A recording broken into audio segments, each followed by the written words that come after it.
오늘 총회 주일입니다. 혹시 청년들은 예전에 다녔던, 그러니까 이 학교 오기 전에 고향에서 부모님과 함께 다녔던 교회가 교단이 또 감리교일 수도 있고 또 다른 교단일 수도 있는데, 우리 총회, 장로교 총회 이제 9월 달에 총회가 있어요. 그래서 우리 총회에 속한 모든 전국 교회가 이제 1년에 한 번 총회를 앞두고 모든 교회들이 총회를 위해서 기도해 달라는 거예요. 총회 주일은. 그리고 이제 총회 여러 가지 사업들을 위해서 한번 주일 헌금 같이 3천 하든지 5천 하든지 만 원 하든지 어떻든 자유롭지만 주일 헌금 하듯이 한번 해 주셔서 총회에 여러 가지 이제 총회하는 사업들, 그런 사업들이 재원이 부족하니까 전국교회가 함께 참여해 달라, 그런 의미로 9월 첫 주일에 이제 이걸 총회 주일로 예배를 드리는 거지요. 그래서 조금은 다른 교단에서 이제 왔다면 이게 우리 신앙과 무슨 상관인가 이런 생각 혹시라도 할 수 있을지 모릅니다만, 그렇게 이해를 하시고 오늘 이제 이 총회와 교회와 우리 성도들, 우리의 삶에 대한 전체적인 부분을 좀 말씀드리려고 하는데, 오늘 찬양하고 또 총회 순서가 있어서 예배 설교할 시간이 대폭 줄어졌어요. 근데 이걸 좀 줄여서 할 수 있을지 한번 노력은 해보겠습니다만, 보통 우리가 12시 한 10분에 마치는데 한 5분 정도 더 기다릴 수도 있으니까 그렇게 이해하시고 함께 말씀 귀 기울여 주시면 감사하겠습니다. 우리 총회가요 110회기, 110회기. 그러니까 110년 동안 1년에 한 번씩 이제 총회를 하니까 110주년 됐다는 말인데, 실제로는 이거보다 더 됐습니다. 총회가 시작된 지가 언제냐 하면, 한국교회 복음이 1886년도 이제 아펜젤러와 또 언더우드로부터 이제 복음이 전해졌잖아요. 그래서 이제 한국교회, 이 개신교회, 이 교회의 복음이 이제 그 선교사들부터 처음 이제 우리 조선에 그 복음이 전해졌단 말이에요. 그래서 이제 1905년 장대현 교회에서, 그때 이제 생긴 교회에서 부흥회를 하면서 막 성령이 뜨겁게 역사를 해서 막 울면서, 그 전에 조선에는 양반과 상놈이 있었잖아요. 근데 양반들은 권세를 제압두고 다른 사람들 종 부리고, 그 다음에 양반들은 첩도 두고 그랬잖아요. 성경은 첩을 두라는 이런 말이 없잖아요.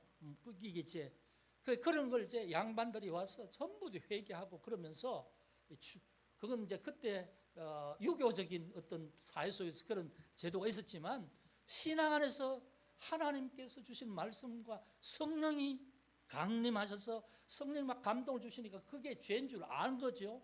막 회개하면서 조선 사회가 이제 막 양반 상민의 어떤 계급 차이가 없어지고 같이 교회에서 예배를 드리게 되고 그렇게 되는 거죠. 그렇게 되면서 이제 교회가 시작되어서 이렇게 이제 되다가 1910년, 그 말하자면 1912년 정확하게, 그때에 이 한일 합방이 언제 됐죠? 1909년? 19년? 1910년? 예. 어쨌든 저도 지금 금방 헷갈리는데, 어쨌든 처음에는 이제 이게 일제가 이렇게 막 우리를 지배했지만 모든 걸 다 이렇게 하지 못했는데, 한일 합방이 되고 난 다음에 본격적으로 막 박해를 하는 거예요. 그때 이제 교회가 총회가 생겨서 막 하다가 1912년 생겨서 이렇게 몇 년 하다가 중간에 총회를 해산시켜 버려요. 그러니까 총회가 못 모이죠. 그런 게 이제 몇 년 있었어요. 그러니까 지금 1925년이니까 말하자면 12년 113회기가 돼야 되는데 110회기가 되는 이유는 바로 중간에 그렇게 된 그 역사적인 과정이 있기 때문에 그런 거예요. 그래서 이제 총회가 1년마다 그렇게 모이는데, 우리 통합청은 전국에 한 7,000개 교회, 7,000 몇 개 교회가 됩니다. 그런데 총회가 그럼 뭐냐?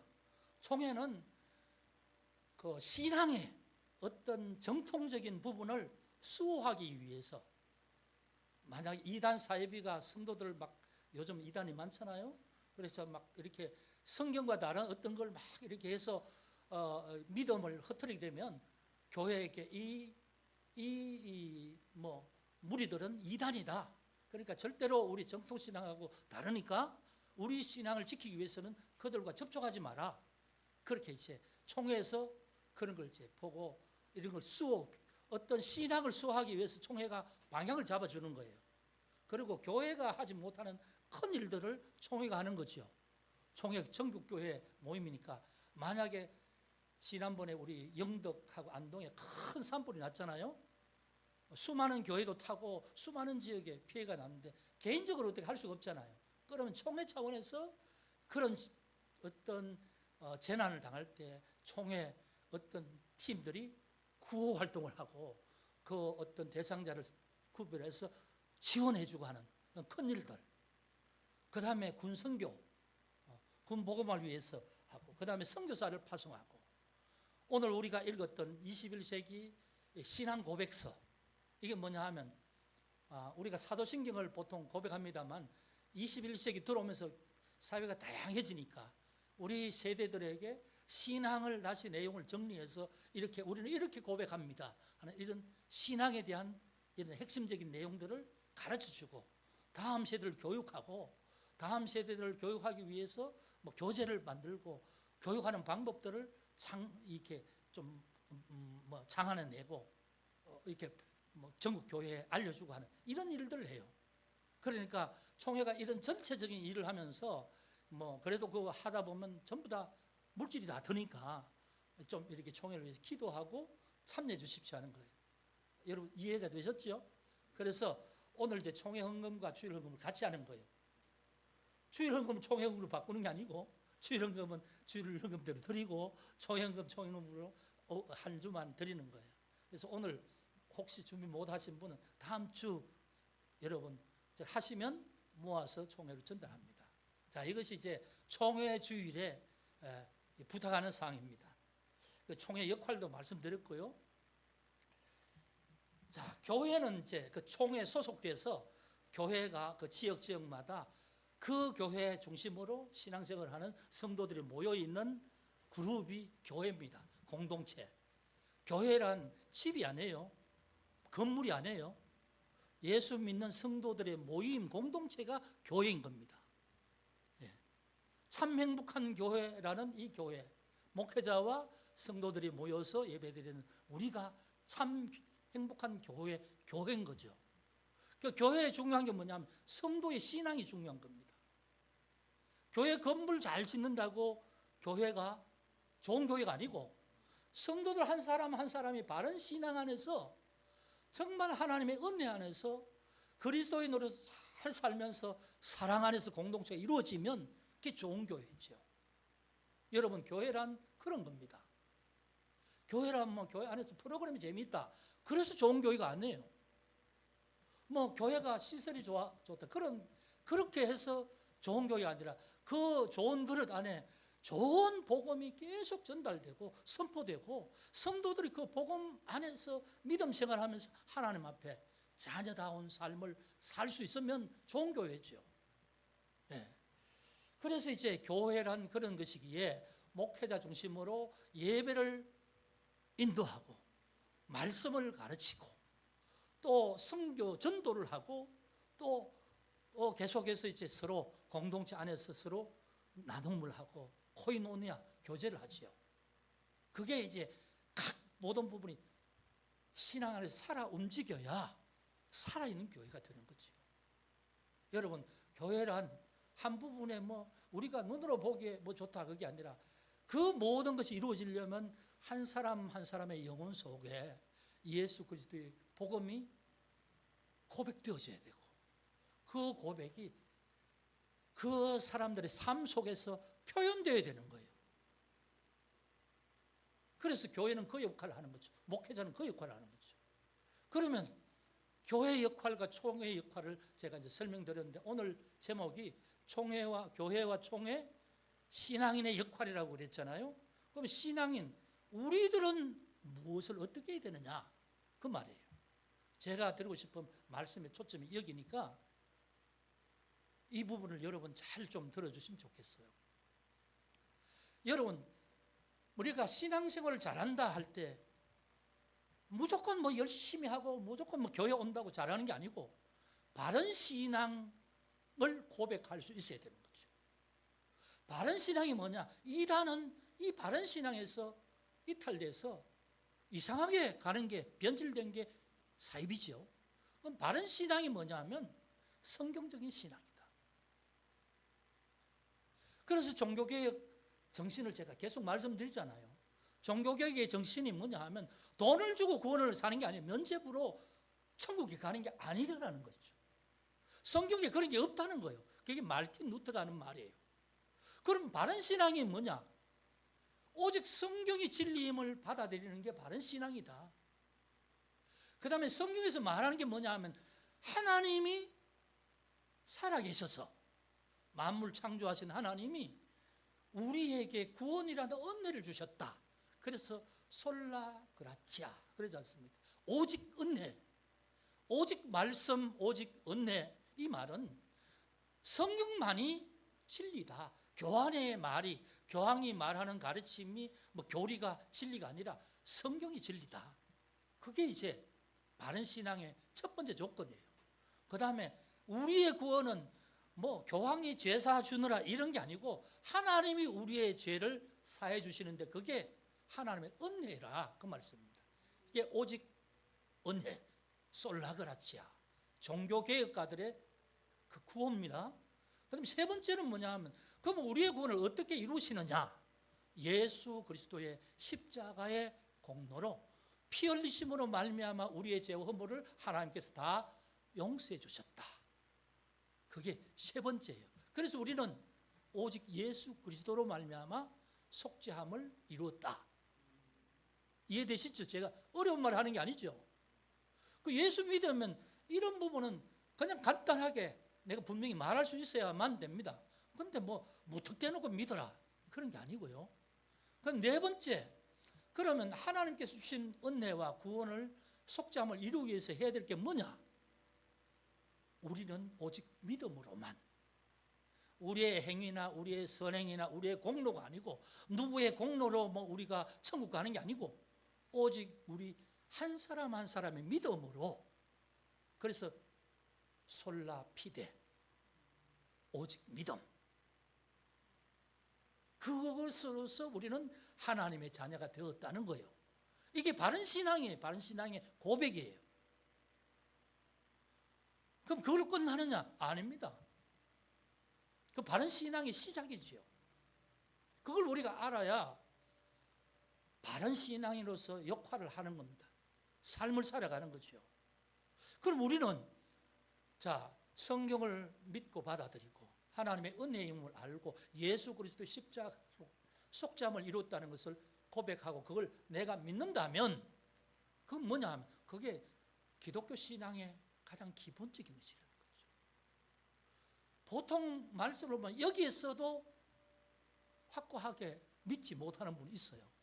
뭐냐 하면 내가 믿는지 안 믿는지도 잘 모르겠고 하나님 계신지 안 계신지 모르겠고 이런 마음에 하나님에 대한 이 네 가지를 확고하게 우리가 믿음을 고백하지 못한다면 이분은 아직 하나님 믿는 사람이 아니라는 거죠. 교회 온다고 믿는 사람이에요? 아니에요.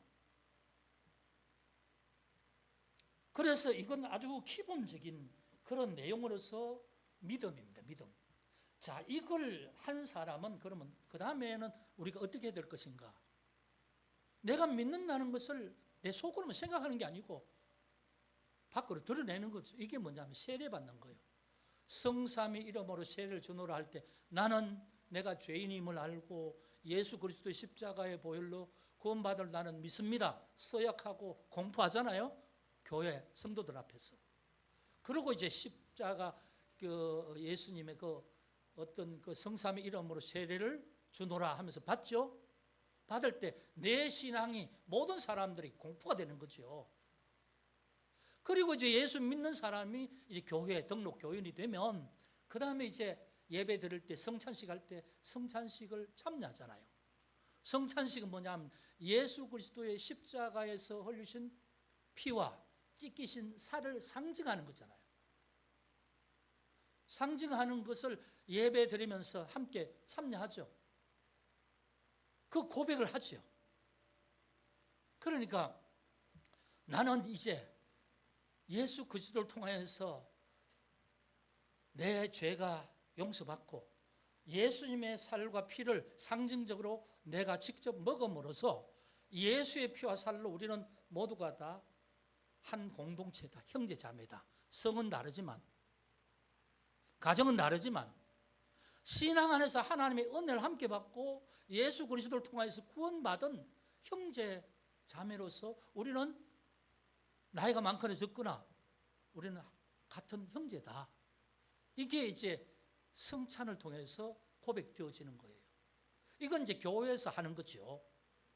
그럼 그걸 했다고 우리가 신앙인의 삶을 잘 사는 거냐? 아니요. 이건 하나님과 관계 속에서 내 신앙에 대한 확정을, 내가 믿음을 드러내고 그걸 하는 거고, 그 다음에 이제 해야 될 게 뭐냐? 오늘 예수님이 말씀하신 내용이에요. 율법사가 예수님께 이렇게 묻습니다. 계명이 수없이 많은데 계명이 몇 개냐면 613가지예요. 창세기부터 모세 오경 있죠. 신명기까지 그 내용 중에 하나님이 모세를 통해서 하지 마라, 하라. 이웃에 있는 도적질 하지 마라. 만약에 이웃에 있는 사람을 상했으면 4배 갚아라. 뭐 이런 내용들 하라 하지 마라는 그 명령이 있죠. 그게 계명이에요. 그게 613가지예요. 그 613가지 다 하나도 빠짐없이 지킬 수 있겠어요? 못 지키지요. 뭐 잊어버리고 기억도 못하고 뭘 어떻게 해야 될지 몰라서 못 지켜요. 그런데 그러니까 이제 율법사가 와서 예수님께, 선생님, 율법이 수없이 많은데 제일 중요한 계명이 뭡니까? 이렇게 묻는 거죠. 이 사람은 계명이 많지만 중요한 계명 지키면 되겠지 해서 어느 계명이 중요합니까? 이렇게 묻는데 예수님이 2가지를 말씀하죠. 그런데 여러분 생각해 봐요. 613가지 계명 중에 610가지를 잘 지켰어요. 3가지를 어겼습니다. 그럼 율법을 지킨 겁니까? 어긴 겁니까? 예? 어긴 겁니까? 지킨 겁니까? 그러니까 우리는 100% 하나님의 말씀을 지킬 수 없는 존재예요. 아예 우리는 그런 존재예요. 그런데 이제 율법사는 그럼 어느 중요한 계명만 하면 됩니까? 이렇게 물으니까 예수님이 그 얘기를 듣고 2가지로 말씀하는 거예요. 뭐라고 말씀하시냐면 우리가 같이 읽었지만 내 마음을 다하고 목숨을 다하고 뜻을 다하여 주 너의 하나님을 사랑하라. 둘째 계명은 이와 같으니 내 이웃을 너의 자신같이 사랑하라. 이 2계명이 온 율법과 선지자의 가르치는 핵심이다. 전체 계명의 뜻이 뭐냐 하면 하나님을 사랑하고 이웃을 사랑하라. 이 속에 613가지 계명이 다 포함된 거다. 이렇게 말씀하는 거죠. 그러니까 한마디로 말하면 예수님이 사랑하라. 너가 하나님을 믿는다면, 사랑하는 마음이 없다면 너의 신앙은 가짜다 이겁니다. 그러면 예수님이 이렇게 말씀하신 의미는 알겠는데 도대체 이 의미를 우리가 삶을 통해서 어떻게 표현해야 될까? 이게 이제 문제지요. 그러니까 여러분 순서를 잘 생각하세요. 오늘 제가 이 총회와 관련해서 우리의 신앙의 근본을 제가 말씀합니다. 바로 믿고 바로 산다는 게 뭐냐는 거예요. 내 마음속에 나는 하나님을 바로 믿겠다는 결심이 있고 바로 믿으려는 의지가 있는가? 이 부분을 여러분 점검해 봐야 돼요. 여러분 신앙이 가짜가 안 되려면 관념으로 내가 생각하는 생각이나 내 마음으로 믿는다. 그건 내 마음이 언제 바뀔지 몰라요. 여러분 내 마음이 좋을 때도 있고 안 좋을 때도 있잖아요. 좋을 때는 막 억수로 너무너무 선한 삶이 내 속에서 나오는데 내가 막 기분 나쁘면 표정이 막 나오잖아요. 그럼 어느 게 진짜 모습이에요? 그러니까 우리가 신앙이라는 걸 냉철하게 한번 생각해 봐야 됩니다. 신앙은 먼저 하나님을 향해서 내가 하나님을 믿는다는 게 의미가 뭔지 그 아까 앞에서 말한 4가지가 기본적으로 내게 고백이 되어지고 내게 인정이 되어지고 나는 하나님의 그 은혜 안에서 나는 살리라 하는 이 고백이 확고하지 않다면 나머지는 흔들려서 있을 수가 없어요. 그리고 나서 세례받고 교회에서 성찬을 하는 것은 교회 일원이 돼야 내가 넘어질 때 모닥불처럼 내가 바람이 불고 막 넘어질 때 옆에서 붙들어 주는 거예요. 청년회가 있고 여전도회가 있고 그럴 때 내가 막 어려움이 있을 때 여전도에서 기도해주고 붙들어주고 위로해주고 하는 이런 게 있어야 되는 거예요. 그게 교제예요. 그게 사랑이에요. 사랑. 어떤 한 사람이라도 실족하지 않도록 붙들어 주려는 사랑이지요. 그게 이제 교회 안에서는 그렇게 나타나야 된다는 거죠. 그런데 사랑이라고 하는 말, 사랑은 뜻은 아는데 너무 추상적이에요. 이게. 뭘 해야 사랑이냐는 거죠. 그럼 사랑이 뭐예요? 좋아하는 거죠. 좋아하면 어떻게 행동하느냐. 그게 다 달라요. 부모가 자녀를 사랑할 때 자녀를 향해서 부모가 하는 마음이나 행동과 또 우리가 연인끼리 사랑해서 내가 하는 행동과 다 달라요. 어느 게 사랑이냐? 다 사랑이지요. 그런데 그 사랑에는 나보다 남을 더 낫게 하는 게 사랑이에요. 뭐 연애를 하고 하는데 저 사람이 내 말을 따라서 100%내 뜻대로 따라 움직이게 하려면 이건 저 사람을 나의 노예로 만드는 거지요. 저 사람 사랑이 아니잖아요. 그렇죠? 사랑이란 내가 낮아지고 상대방이 기뻐하길 원하는 게 사랑이에요. 그 사랑하게 되면 사람이 바뀌어지잖아요. 나는 평소에 머리를 길게 했는데 누구를 사랑했는데 그 사람이 내 머리가 좀 짧았으면 좋겠다. 그럼 더 예뻐 보이겠다. 그러니까 당장 미용실에 가가 카트 막 하잖아요. 그게 진짜 그 사람 사랑하면 그렇게 하거든. 그게 사랑의 힘이에요. 나는 평소에 그렇게 할 엄두도 생각도 안 했는데 내가 사랑하는 사람이 그걸 뭐라는 걸 내가 아는 순간에 나는 나를 버릴 수 있는 거예요. 내가 지금까지 가지고 있던 고집을 버리는 거예요. 그게 뭡니까? 그게 사랑이지요. 그게 그 관계성 사랑이란 말이에요. 사랑이란 너무 추상적이지만 그런 것이라는 거죠. 그러니까 우리가 신앙생활을 한다는 것은 기본 신앙을 깔고 교회 일원이 되어서 교회 공동체 안에서 함께 하는데 제일 먼저 해야 될 게 하나님을 사랑하라는 거죠. 하나님 사랑하는 게 뭔지 아세요? 예배 드리는 거예요. 예배 드리는 거예요. 여러분, 예배는 여러분 코로나 시절에 우리가 텔레비 보고 뭐 그냥 설교 듣고 했잖아요. 그 예배 아닙니다. 그건 무슨 세미나 강좌 듣는 것과 마찬가지. 설교를 풀어서 설명해 주는 걸 듣는 거지. 그게 예배 아닙니다. 나는 철저히 그렇게 생각해요. 예배란 하나님의 은혜를 입은 내가 마음을 조아리며 하나님 앞에 나와서 내 온 마음을 다해서 하나님만 생각하고 하나님을 향해서 내 고백을 드리고 하나님을 향해서 찬송하고 하나님 은혜를 구하는 간절한 마음으로 기도하고 하는 그게 예배예요. 여러분 이해되세요? 그래서 예배를 편리하게 그건 없어요. 아니 예배를 편리한 게 하나님 보실 때 좋아야지. 그게 예배지. 왜 내가 편리한 게 예배입니까? 그건 가짜예요. 가짜.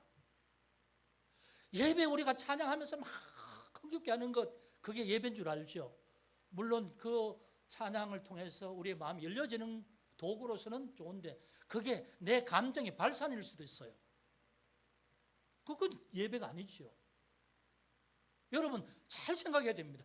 하나님을 사랑하는 중에 가장 중요한 게 뭐냐 하면 하나님 앞에 예배를 꼭 드리는 것. 공예배를 지키고 매일매일 하나님 앞에 내 마음을 올려드리는 게 예배예요. 하나님의 은혜를 아는 사람, 하나님이 모든 주권자임을 아는 사람은 그게 이루어집니다. 되어집니다.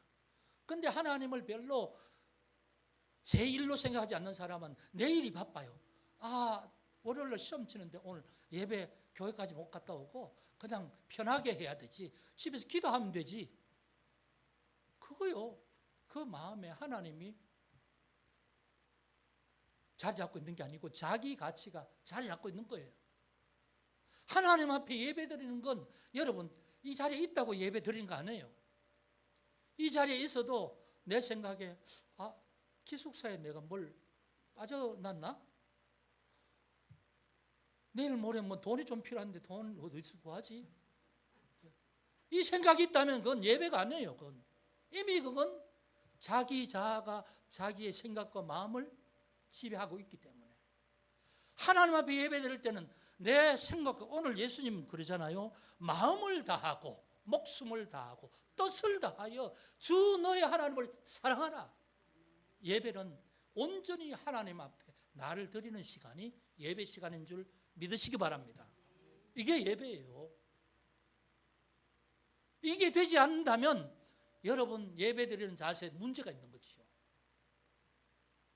예배 드릴 때는 모든 생각과 마음과 세상 근심은 다 내려놔야 되는 거죠. 그래야 예배가 되죠. 뭐 집에 가서 뭘 끝나? 혹시 화재 나면 어떡하지? 그런 생각이 내 마음에 자리 잡고 있으면 예배가 아닙니다. 여러분 예배 시작 전에 와서 예배 끝날 때에 가야 되는 거예요. 바쁜 일이 있어서 뭐 다른 일 하다가 예배 신앙 고백 다 끝났는데 와서 설교만 듣는다. 그 예배 아니죠. 텔레비 보는 거랑 마찬가지죠. 내 마음이 하나님 향해 들을 준비가 안 됐다는 말이죠. 이게 이 표현을 다른 말로 하면 우리는 준비해서 하나님 앞에 나의 모든 것을 하나님 앞에 드려야 되는 거예요.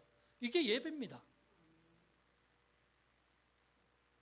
그럼 예배만 잘 드리면 되는가? 아니요.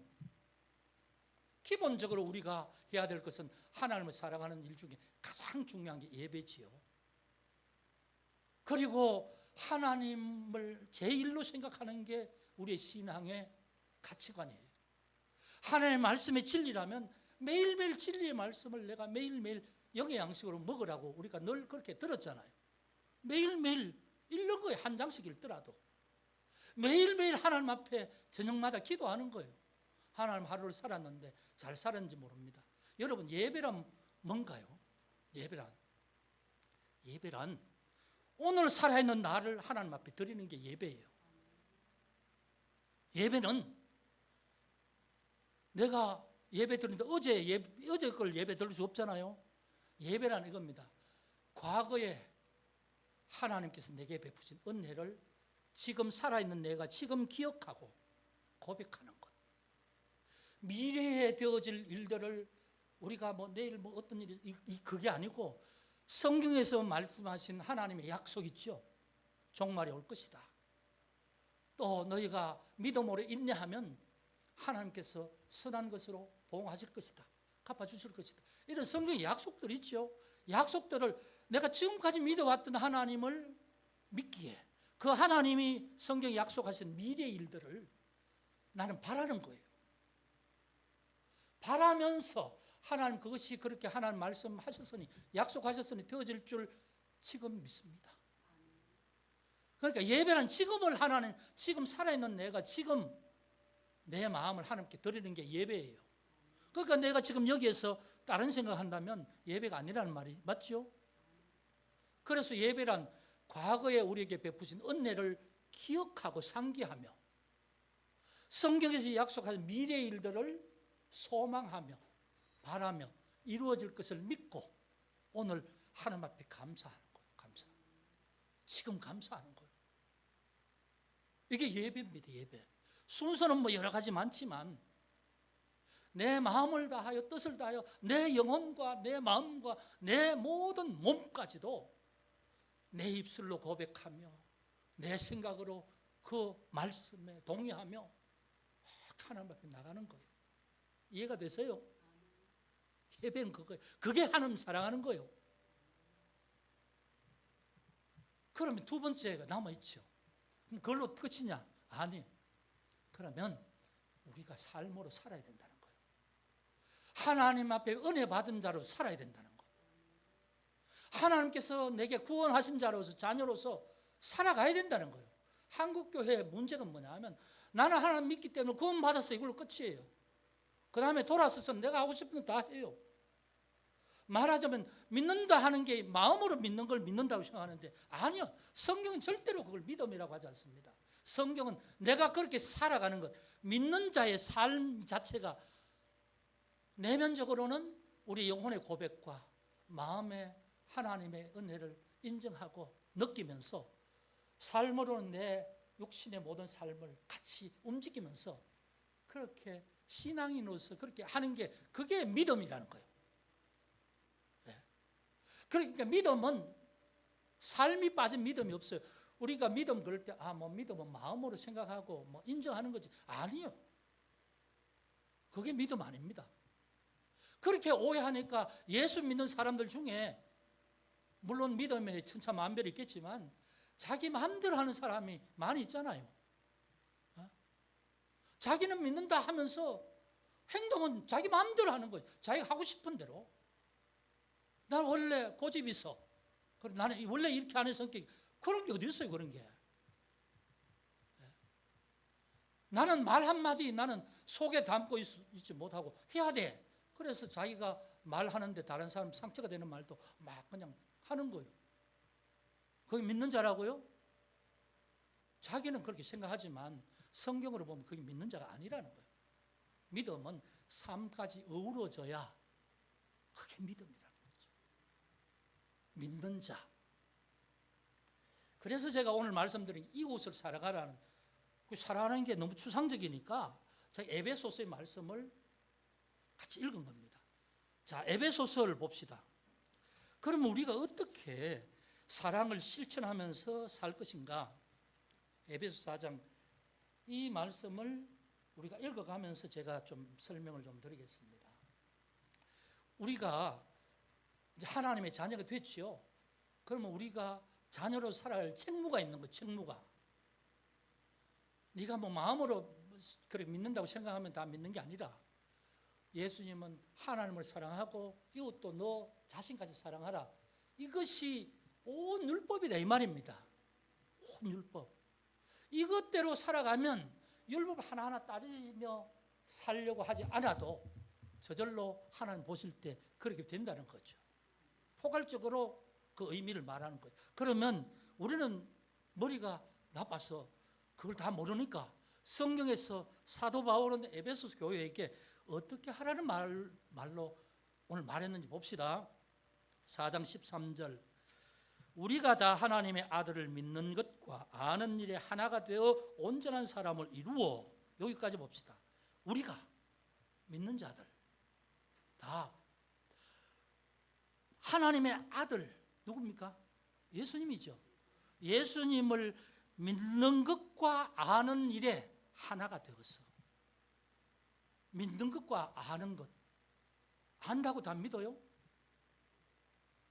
내가 믿는다고 다 내 마음대로 믿는 게 다 옳게 믿는 거예요? 내가 믿는다는 것과 아는 것이 일치가 돼야 된다는 말이에요. 그래서 이것이 이제 뭐냐 하면 온전하게 되는 거죠. 온전하게. 온전한 사람을 이루어 그리스도의 장성한 분량이 충만할 때까지 이르리니. 자, 그리스도의 장성한 분량. 예수 그리스도는 흠이 없으신 분이죠. 예수님은 이 땅에 오셔서 하나님 말씀을 100% 순종하신 분이죠. 말씀 순종하셨죠. 예수님 하나님 사랑을 100%다 하신 분이에요. 자, 예수님은 이웃 사랑도 100% 하시는 분이에요. 예수님은 자기의 몸을 누굴 위해서 내어줬어요? 죄인들을 위해서. 십자가의 제물이 되셨어요. 자기 생명을 다 드렸어요. 그게 뭡니까? 십자가의 죽으심이죠.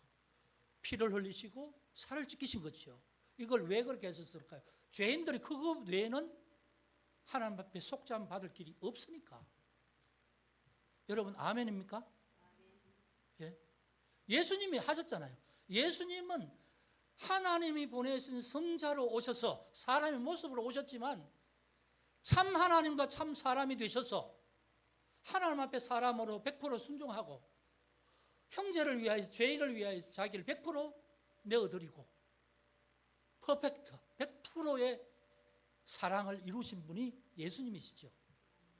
너희가 예수를 안다면 그걸 알고 믿고 그렇게까지 되도록 해라. 그게 사도 바울의 말입니다. 사도 바울이. 자, 봅시다. 자, 14절에 이는 우리가 이제부터 어린아이가 되지 아니하여. 자, 이제부터는 어린아이같이 유치하지 말라는 겁니다. 그 말이 무슨 말입니까? 사람의 속임수와 간사한 유혹에 빠져 온갖 교훈의 풍조에 밀려 요동하지 않게 하려 합니다. 어린아이 같다는 말은 어린아이 같지 않게 한다는 말을 이렇게 하는데, 어린아이의 어떤 모습이 뭐냐 하면 속임수와 간사한 유혹에 빠져서 온갖 풍조의 교훈의 풍조에 밀려서 요동하는 것이 어린아이 같은 것입니다. 한마디로 유치하다 그 말입니다. 장성한 분량, 고상한 믿음으로, 성숙된 믿음으로 살지 못하는 유치한 게 뭐냐 하면 속임수, 여러분 속임수로 사람들에게 말하는 거죠. 네. 간사한 유혹에 빠져서 세상 풍조, 세상의 어떤 옳지 못한 교훈을 따라서 살려고 하는 태도 있죠. 그게 신앙 안에서 볼 때 유치하다 그 말입니다. 자기는 모르죠. 그런데 예수 믿는다 하면서도 그렇게 믿는 사람 너무 많아요. 자, 그러면 우리는 어떻게 살아야 되는가? 여기서 이제 앞에 연결합니다. 오직 사랑 안에서 참된 것을 하라. 사랑 안에서 참된 것을 하라. 지금 앞에 것은 믿음이 제대로 서지 않고 어린아이 유치한 모습으로 세상을 살아가는 모습이 앞의 모습이라면, 뒤에는 사랑 안에서 참된 것을 하여 범사에 그에게까지 자랄지라. 범사에 그에게까지 자라라 그 말입니다. 예수 그리스도의 모습으로 닮아서 계속 충만한 그 장성한 분량까지 이르도록 노력해라 그 말이죠. 그래서 사랑 안에서 참된 것을 하는 것이다 이런 말을 하지요. 자, 16절. 그렇게 이제 예수를 믿는 사람들이 하면 그는 그 머리니 곧 그리스도라. 그에게서 온몸이 각 마디를 통하여 도움을 받음으로 연결되고 결합하여 각 지체의 분량으로 역사하여 그 몸을 자라게 하여 사랑 안에 스스로 세우느니라. 이게 뭐냐면 그 믿음으로 하나가 된 성도들, 공동체가 뭐 교회잖아. 교회는 이렇게 자라간다 그 말이에요. 교회는 사랑 안에서 참된 것을 하면서 서로 지체로서 머리가 그리스도로서 그렇게 하면 교회 공동체, 믿음의 사람들이 계속 자라게 되고 세워져 간다. 교회가. 여러분, 교회가 건물이 아니라는 거예요. 뭐 시설이 좋아서 그거 아니라는 거예요.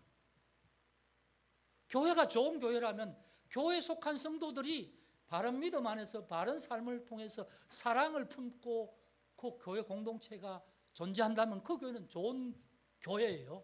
좋은 공동체예요. 그렇죠? 그런 교회를 찾아야 되고 그런 교회에서 함께 내가 믿음으로 일원이 되는 게 그게 좋은 거예요. 그래서 교회가 이렇게 서로 결합되고 지체의 분량대로 역사하며 그 몸이 자란다 하는데, 그러면 사랑 안에 참된 것을 한다는 게 뭘까요? 또 이게 뭐 참된 것을 하라 그러면 대략 무슨 말인지 알겠는데, 우리가 행동할 때 어떻게 해야 될 것인가, 우리 구체적으로 우리의 역할, 삶에 대한 부분을 구체적으로 말을 좀 알아야 되겠죠.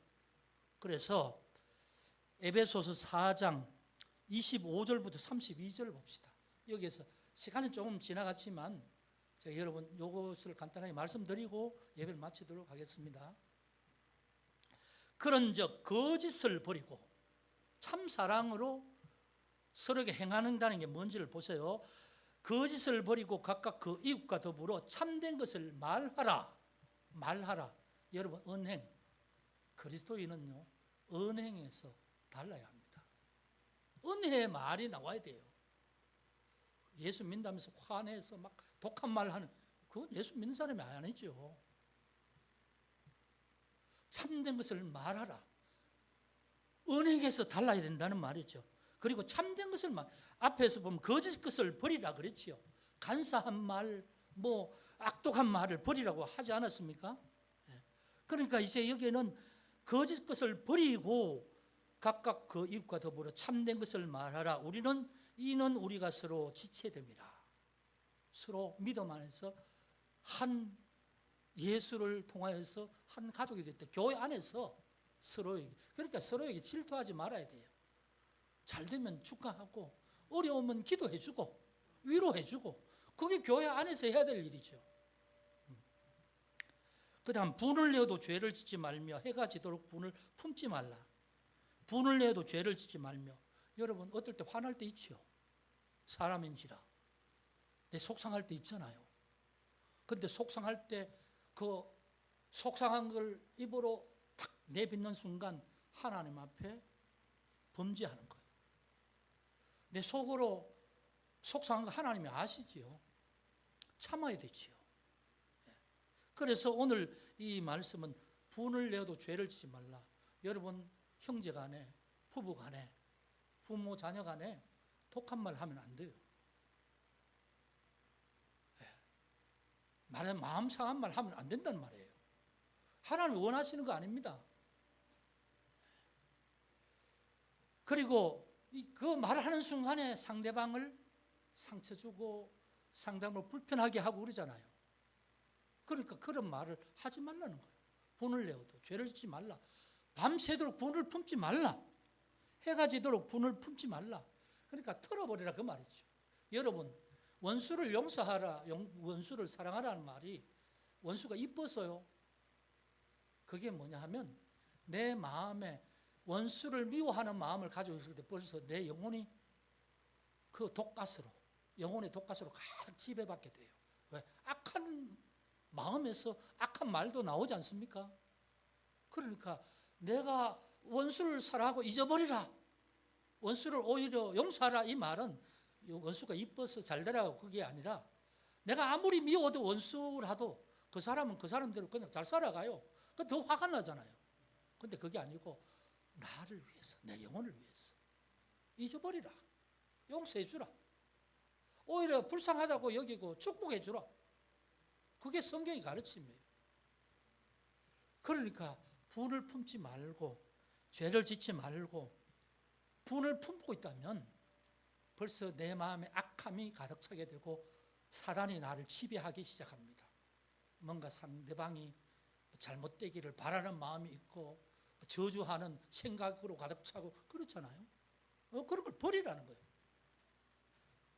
그게 사랑을 실천하는 것이다. 앞에서 예수님 사랑하라는 말, 사도 바울이 참 사랑으로 살라는 말, 참 사랑으로 말하라는 말, 이 말이 다 이렇게 이제 삶의 여러 가지 방법에 대한 부분을 바울이 구체적으로 말하고 있죠. 자, 그러면 그 다음에 28절 봅시다. 도둑질하는 자는 다시 도둑질하지 말고 돌이켜 가난한 자에게 구제할 수 있도록 자기 손으로 수고하여서 선한 일을 행하라.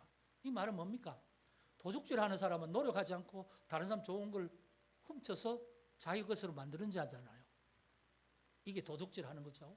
그런데 바울은 이렇게 말합니다. 그걸 다 이제 끊고 오히려 가난한 사람을 도와주기 위해서는 너가 스스로 노력하여서 일을 해라.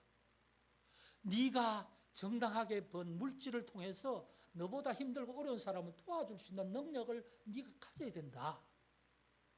여러분 이해됩니까? 여러분 이 부분을 좀 이렇게 자세하게 읽어본 분 계세요? 에베소서.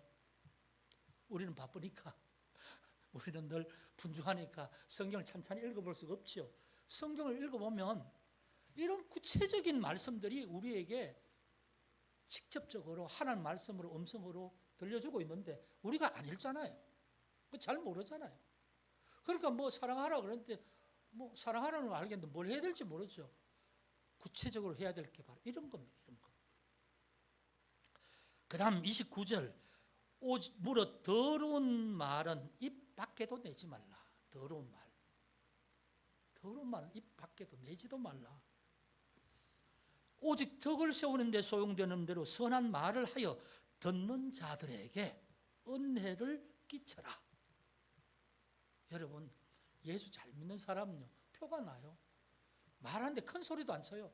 그냥 조용히 얘기하는데 그 얘기하는데 꿀이 발린 것처럼 아주 참 듣기에 너무너무 듣기 좋고 은혜로운 말을 해요. 예수 진짜 믿는 사람들은. 예수 설 믿는 사람들은 화내는 말도 하고 뭐 하고 싶은 말도 하지만 진짜 예수 믿는 사람은. 그래서 저희는 그 사람이 예수 잘 믿는가 안 믿는가를 그 사람과 한 대화 한 10분 해보면 알아요. 자기를 주장하고 자기 고집, 자기 자랑하려고 하는 게 아니고 자기는 늘 겸손하게 하면서 다른 사람을 좋게 하고 말을 아름답게 하고 모습이 달라요. 아, 저 사람은 진짜 믿음이 좋구나. 딱 느껴지는 거예요. 말 몇 마디 해보면. 꿈에서 하는 말이 아니고 진짜 그 마음속에 있는 걸 표현하는 거예요. 그래서 더러운 말은 입 밖에도 내지 말라. 그래서 여러분, 뭐 우리가 살다 보면 잘못할 때도 있죠. 그러면 잘못했으면 이건 내가 잘못했어, 미안해, 진짜 미안해, 다음부터 조심할게, 한마디 하면 되잖아요. 그걸 내 자존심 세운다고 내가 그 한 걸 그냥 숨기려고 이 말 저 말 다 하다 보면 그 다음에 이게 꼬여가지고 나중에는 이 말 하면 이게 거짓말이 되고 저 말 하면 이게 거짓말이 되고 그런 경우가 있는 거예요. 그러니까 그리스도인은 있는 그대로 말해야 돼요. 잘못해도 잘못했다, 고마우면 고맙다, 감사했다, 그때 뭐 이렇게 나한테 한 게 생각할수록 감사했다, 이런 말 하면 듣는 사람이 얼마나 기분이 좋겠어요. 그리고 내가 잘못해 실수해도 내가 솔직하게 잘못했다, 실수했다 하면 그 사람이 나를 다시 봐요. 저 사람 솔직한 사람이구나, 자기의 잘못을 아는 사람이네, 괜찮은 사람이네, 저 사람하고 좀 이 관계를 앞으로 계속 좀 더 깊은 관계로 이렇게 계속 하면 좋겠다, 이런 마음을 상대방에 주는 거예요. 그렇게 하다가 그 사람이 나중에 정말 인생을 살아가면서 중요한 친구가 될 수도 있는 거고 동지가 될 수도 있는 거지요. 여러분, 청년들 잘 들으세요. 청년들이 대학생활 한다고 공부 열심히 한다고 뭐 옆에 뭐 친구들 도움 요청하는 거, 야, 네 알아서 해, 나는 모르겠어 하고 이런 게 아니고, 그럴 때 내가 할 수 있으면 서로 공부하는데 또 서로 도와줄 건 도와주고, 이렇게 하면 그게 나중에 평생 나를 믿어주는 친구가 된다는 거예요. 진짜 여러분, 회사 다음에 나가서 저 사람하고 잘 관계를 맺어야지 해서 비방록 만들어가지고 이렇게, 그거는요 다 목적이 있는 거죠. 이 사람은 나중에 내가 필요할 때 도움을 요청하기 위해 관리하는 거죠. 저는 현대인들이 그렇게 하는 걸 별로, 그걸 왜 진심이 없고, 그게 중심에는 뭐냐면 내 이익을 위해서요. 이익을 위해서. 내 도움되는 사람만, 내게 도움을 받을 사람은 나는 끊고, 내가 필요한 사람만, 그게 현실에서 말하는 인간관계지요. 그걸 잘하라고 온갖 수많은 실용서들이 가르치고 있죠. 아니, 기독교는 그래요. 힘든 사람에게 위로해주고 정직하게 해서 진짜 사람과 사람끼리 깊은 관계를 맺어놓으면 나중에 평생 너를 위한 사람이 될 수도 있다. 그건 관계가 맺어져서 나중에 필요할 때 저절로 되어지는 것이지, 내가 그걸 목적으로 해서 그 사람과 관계를 맺으면 안 되죠. 그건 욕심이죠. 그러니까 이게 뭐냐 하면 우리의 마음가짐을 달리해야 된다는 거예요. 성경은 그걸 얘기해 주고 있습니다. 성경은. 그래서 듣는 자들에게 선한 말하여 은혜를 끼쳐라. 그 다음, 성령을 근심하게 하지 말라. 30절. 성령님이 우리를 이끄시고 우리가 구원받은 자를 인쳐주셨으니까, 우리가 하나님의 자녀로 인쳐주셨는데도 엉뚱한 걸로 하면 마귀가 틈타도록 살아가면 성령이 근심할 것 아닙니까? 너를 하나님의 자녀로 내가 그렇게 했는데 너는 엉뚱하게 살아가는구나. 그러면 안 되죠. 그게 바른 믿음이라 할 수 없죠. 자, 그 다음 봅시다. 자, 이제 결론입니다. 너희는 모든 악독과 노함과 분냄과 떠드는 것과 비방하는 것을 모든 악의와 함께 버리고, 악이라는 것은 악한 뜻이죠. 악한 뜻이 있기 때문에 악독을 행하고 비방을 하고 분냄을 내고 노함을 바라는 걸 아니에요. 그러니까 그 마음속에 있는 악한 뜻을 버리고 그것으로 말미암아 표출할 수 있는 악한 행동들, 노함과 분노과 떠든과 비방하는 것을 모두를 다 버려라. 그럼 우리는 어떻게 살아야 되는가? 서로 친절하게 하며 불쌍하게 여기며 서로 용서하기를 하나님이 그리스도 안에서 너희를 용서하심 같이 하라. 이 결론이에요. 너희는 어떻게 살아야 될 것인가? 하나님을 사랑하고 이웃을 사랑하는 그 삶의 구체적인 표현은 뭐냐? 친절하라. 친절하라. 그리고 불쌍히 여기라. 부족한 사람, 그럼 진짜 신앙대로 못 사는 사람을 불쌍하게 여기라. 아직 미숙하니까, 어린아이 같으니까 불쌍하게 여기라. 그걸 가지고 한 걸 가지고 막 따지고 그냥 화내고 하지 말고 성숙한 사람답게 그렇게 해라. 왜? 예수 그리스도를 통해서 하나님이 우리를 그렇게 용서해 주셨잖아. 우리는 지옥 갈 우리들인데 예수를 대신 십자가에 못 박고 우리를 구원해 주셨단다. 우리는 그런 존재이잖아. 그러니까 너도 하나님이 우리를 얼마나 친절하게 대해줬느냐, 얼마나 우리를 용서해 줬느냐. 그럼 우리는 어떻게 해? 하나님을 믿는다면, 하나님을 믿는 사람이라면 너희도 그렇게 살아야 되지 않겠느냐? 그게 오늘 결론이에요. 여러분, 오늘 시간이 많이 지났어요. 그런데 이걸 중간에 하다가 그냥 끊어버리면 이게 말씀이 안 될 것 같아서 한 15분 정도 더 지났네, 한 10분 정도 더 지났네요. 그런데 여러분, 오늘 제가 드린 말씀은 그냥 말씀이 아닙니다. 그냥 뭐 예배 드리면 재미있는 이런 말씀이 아니고 성경 말씀 그대로 제가 전달해 드렸어요. 우리의 신앙이, 올바른 신앙이 뭐냐? 뭐냐 할 때 믿음의 토대가 바로 돼야 된다. 그게 시작이다. 끝이 아니고 거기서 또 교회 일원이 돼야 된다. 그러면 세례받고 성찬을 행하고 형제가 되었으면 서로 사랑으로 사랑해야 된다. 그럼 사랑이 뭐냐 할 때 사랑의 악독을 버리고 뭐 노하지 말고 오늘 뭐 사단 마귀에게 우리의 마음을 내어주지 말고 이런 구체적인 말이 있죠. 여러분, 제가 하고 싶은 말 다 못했어요. 이 서신서나 복음서는 이 말씀을 사도 바울이 예수 믿는 사람들에게 쭉 가르치는 말씀이 이 서신서예요. 그래서 여러분이 직접 말씀을 읽어보라. 매일 한 장씩, 에베소서 5장밖에 안 되니까 1장씩 5일만 하면 읽잖아요. 일주일. 그 다음에 다른 서신서 뭐 13장 있으면 13일 하면 읽잖아요. 시간이 없어서요. 한 장 읽는데 한 15분 하면 돼요. 천천히 읽어도. 그런데 그 시간이 없어서 못 읽는다고요? 마음이 없어서 못 읽는 거죠.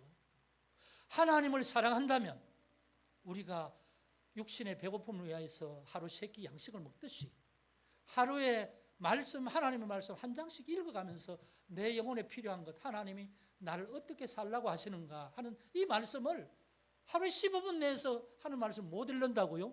그건 핑계지요. 우리의 신앙이 하나님 앞에 바르지 않다는 걸 스스로 나타내는 것이고 분주하고 복잡해서 늘 세상 걸 바라보면서 저 사람 하는 만큼 나는 더 해야 돼.